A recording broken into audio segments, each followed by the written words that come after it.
mes bien-aimés. Que la grâce et la faveur du Seigneur soient votre partage. Je tiens encore à saluer tous ces personnes qui ont déjà commencé à mettre les mains ou la main à la charrue. Que le Seigneur vous bénisse abondamment. Bien-aimés, il est temps que nous passions à cette dimension. Le Seigneur a fait toutes choses par sa parole. Et rappelez-vous de cet exemple. Pierre est venu dire, maître, on nous encaisse les impôts. Lui qui est le créateur du ciel et de la terre, qu'est-ce qu'il a fait?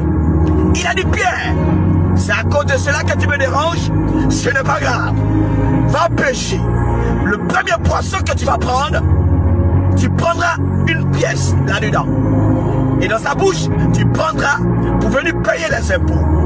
Bien-aimés, marchons par la foi. Vivons par la foi.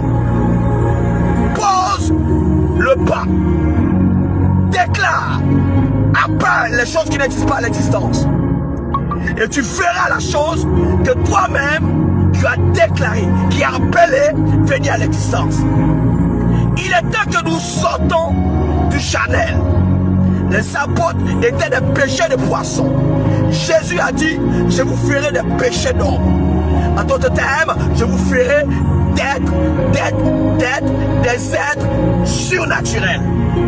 Regardez vous-même à quelle dimension je opérais. Nous laissons le monde prendre la place de la dimension auquel nous, serviteurs et servants de Dieu, nous devons opérer. C'est parce que nous refusons de marcher dans le surnaturel que les païens pensent qu'ils sont forts que nous. Non, mon bien-aimé. Jésus est l'exemple parfait. Il est notre maître et notre Dieu. Si nous disons que nous appartenons au royaume des cieux, nous devons opérer à cette dimension. Nous devons démontrer à ce monde que nous sommes dans ce monde, mais nous ne sommes pas de ce monde. Les personnes qui ne sont pas de ce monde vivent comme des personnes de l'autre monde. En d'autres termes, nous vivons par la foi. Nous appelons les choses qui n'existent pas comme si elles existaient. Mais bien aimés, nous allons faire worship time. Et ce soir, ne rate pas ce programme.